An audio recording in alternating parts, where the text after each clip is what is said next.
மகாவை இப்ப எதுக்கு வெளியில தள்ளுறீங்க? என்ன எங்களே கேள்வி கேட்கற அளவுக்கு வந்துட்டியா? இவ இனிமே இந்த வீட்ல இருக்க கூடாது. இவளால ஏகப்பட்ட பிரச்சனை. என்ன பிரச்சனை? அம்பிகா, உனக்கு தெரியாது, இவளால திரு உயிருக்கே ஆபத்து வந்துருச்சு. என்ன ஆபத்து? எனக்கு புரியலையே. நடந்தது எதுவுமே தெரியாது, அப்புறம் என்ன கேள்வி இவளை ஏன் விட்டு விட்டு வெளியில அனுப்புறீங்கன்னு?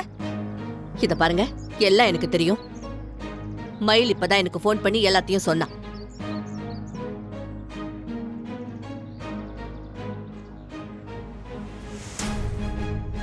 இவளுக்கு ஒரு பிரச்சனைன்னு திரு இவளை காப்பாத்த போனா, அவ்வளவுதானே. இவன் இல்ல, எந்த பொண்ணுக்கு பிரச்சனைனாலும் அது திரு காதல விழுந்துச்சுன்னா அவன் போய் காப்பாத்தாம இருக்க மாட்டான்.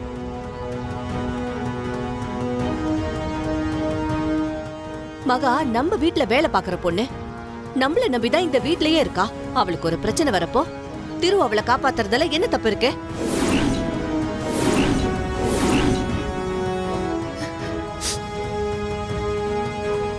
திரு செஞ்சதுதான் சரி. என் பிள்ளைய நான் சரியா வளர்த்திருக்கேன்னு எனக்கு ரொம்ப பெருமையா இருக்கு.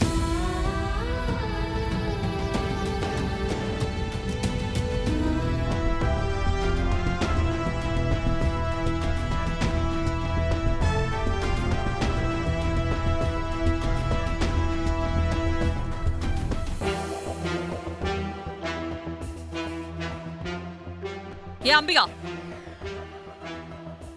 நான் அவ்வளவு தூரம் சொல்லிட்டு இருக்கேன், நீ என்ன மீறி அவளை வீட்டுக்குள்ள போக சொல்ற?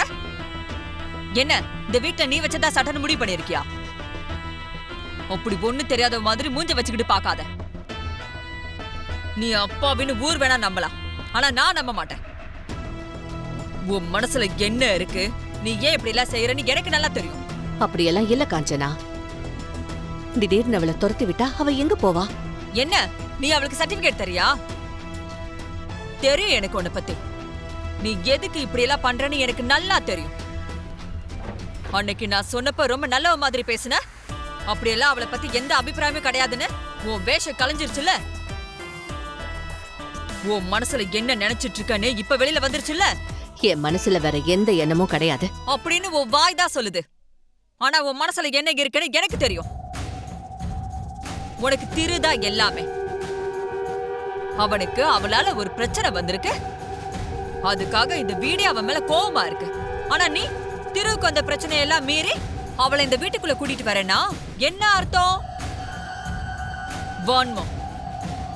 உன் மனசு முழுக்க வன்மம்.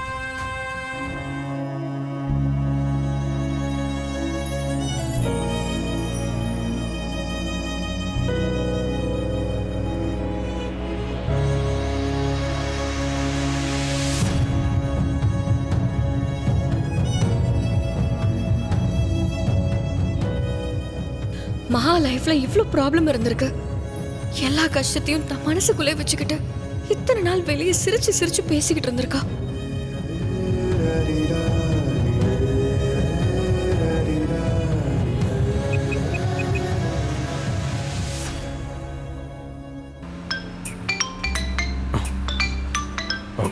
என்ன திவ்யா கால் பண்றா? சொல்லுமா. அப்பா, நீங்க உடனே வீட்டுக்கு வாங்க, உங்ககிட்ட கொஞ்சம் பேசணும். நான் அர்ஜென்ட்டா ஒரு வேலையா போயிட்டு இருக்கேம்மா.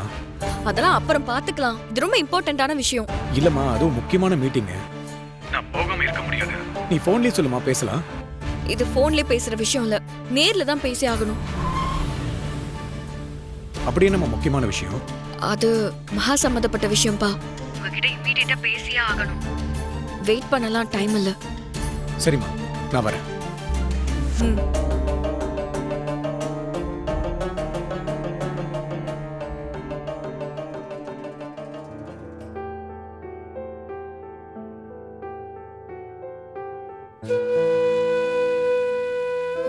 நான் தான் இவள தங்கச்சியா பாக்குறேன், ஆனா இவ என்ன அக்காவாவே நினைக்கல. இவள பொறுத்த வரைக்கும் நான் யாரோ ஒருத்தி. அதான அவ சொல்லாம இருக்கா. நீ இப்படி நடந்துக்குவேன்னு நான் சத்தியமா எதிர்பார்க்கல மகா. Thanks for everything. Good bye. அக்கா,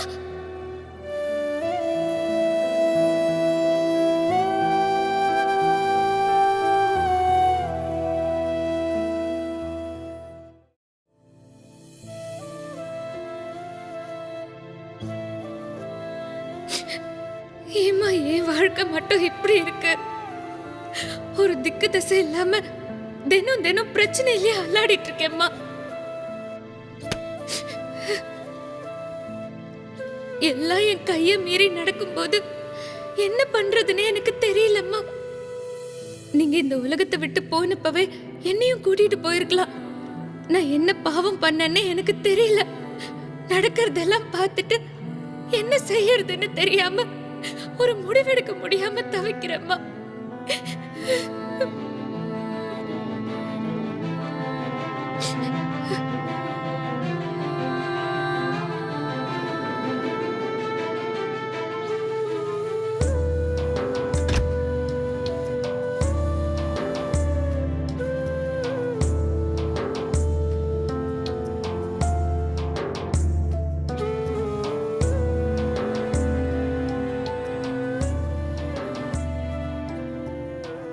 அவரு நல்லா இருக்கணுங்கிறதுக்காக நான் பண்ற பரிகார பூஜை முடிய இன்னும் 5 நாள் தான் இருக்கு.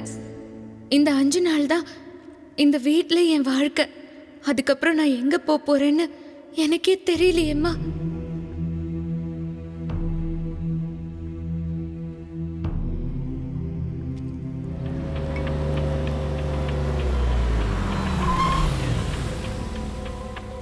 என்ன அவசரமா மீட்டிங் இருக்குன்னு கிளம்பி போனாரு, இப்போ இவ்ளோ பரபரப்பா வராரு. சரி, என்னன்னு போய் நாம பாப்போம்.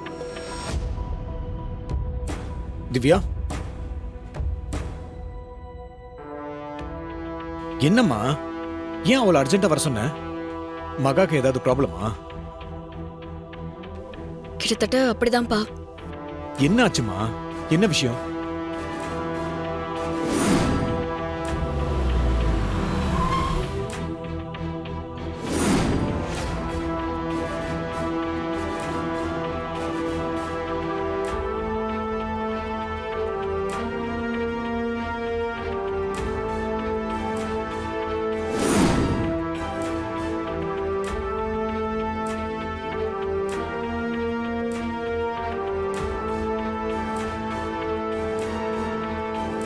என்னம்மா இது?